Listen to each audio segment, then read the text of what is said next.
Welcome to this enlightening video, where we delve into the question, does Buddha condone the consumption of meat? Join us as we explore the teachings of Buddha and uncover the truth behind the notion that he supports the eating of non-veg. Stay tuned for an insightful and thought-provoking journey. It's important to understand that not all questions have a simple yes or no answer. Sometimes reality is much more complex than that. Just because someone doesn't immediately respond with a yes or no doesn't mean the answer is the opposite.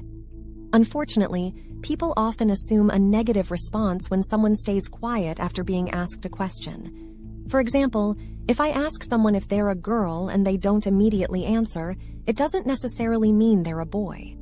The reality could be much more nuanced than a simple yes or no. When someone becomes a monk, they adhere to strict rules regarding food.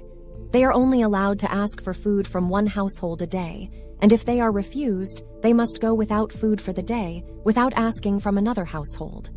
If they are given food on their first visit, no matter how much, they must accept it and not ask for more.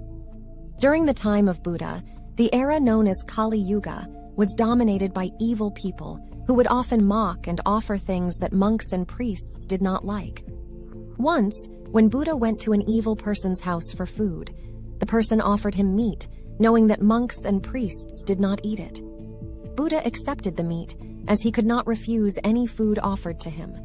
Some of Buddha's followers misunderstood this and thought he supported eating non-vegetarian food. As a result, in the future, people started eating meat intentionally in the name of Buddha.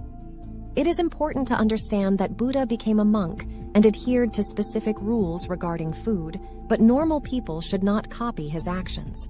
Instead, they should follow his teachings.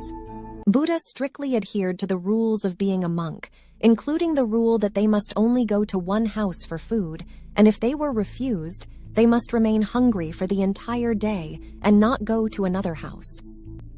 The Buddha lived during Kali Yuga, a time when evil people would often mock monks and priests and offer them food that they didn't like. Buddha saw this act of accepting the meat as an act of devotion. Many times when people try to do any devotion, others may laugh, mock, insult, or do opposite things that a devotee person should not do. In shame, the devotee may leave the devotion and try to fit or adjust with evils in fear of being mocked again. This led to some of Buddha's followers believing that Buddha supported eating non-vegetarian food, and in the future, people started intentionally eating non-vegetarian food in the name of Buddha.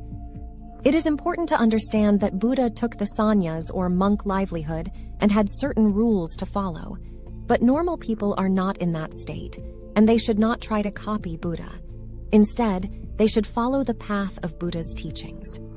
Buddha's intention behind eating meat was not for his own sense gratification, but for getting energy so that he could meditate or live for others until he found answers for humanity. However, today, people eat non-vegetarian food for their own sense gratification and name it as following Buddha. Today, we have enough vegetarian food to eat, and as spiritual beings, we should not behave like animals.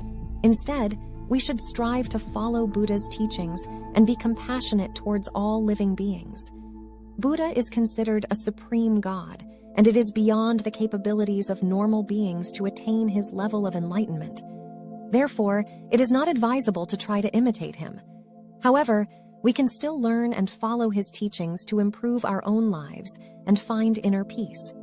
Let us not disrespect Buddha's name, but instead, let us strive to follow his teachings. Thank you for watching this video. I hope you found it informative.